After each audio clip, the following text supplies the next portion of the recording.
আসসালামু আলাইকুম, কেমন আছেন সবাই? আলহামদুলিল্লাহ, আমরা ভালো আছি। আমি আজকে গুঁজা ভুনা করব। তেল দিয়ে দিচ্ছি পরিমাণ মতো।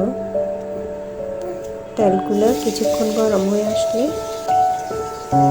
তো আমি এখন পেঁয়াজ, আদা বাটা, রসুন বাটা এগুলো দিয়ে দিচ্ছি। এখানে আমি রসুন আদা দুইটা একসাথে বেটে নিয়েছি। এগুলোকে কিছুক্ষণ ভেজে নিলাম। এগুলো কিছুটা ভাজা হয়ে গেছে, এরপর মশলাপাতি দিয়ে দিচ্ছি।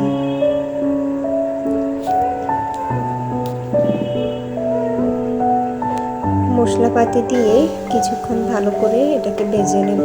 ভাজা হয়ে গেলে এরপর পানি দিয়ে দেব। আমি এখানে 2 কাপ গরম পানি দিয়েছি। পানিগুলো দিয়ে এগুলোকে কিছুক্ষণ কষিয়ে নেব। আর এগুলা কষানো হয়ে গেছে, এখন কলিজাগুলো দিয়ে দেব।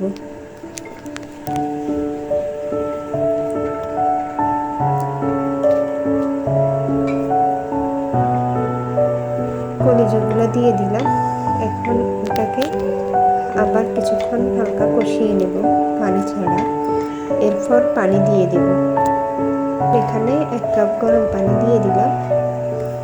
আর পানিগুলো দিয়ে এটাকে রান্না করে নেব। আমার রান্নাটা হয়ে গেছে।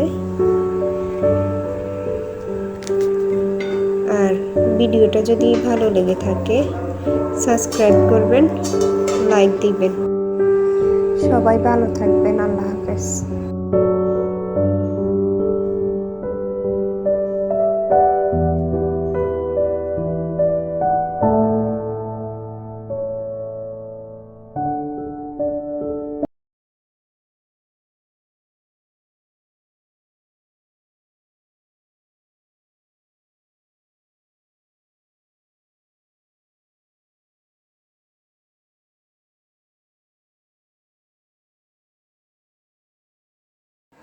সবাই ভালো থাকবেন। আল্লাহ হাফেজ।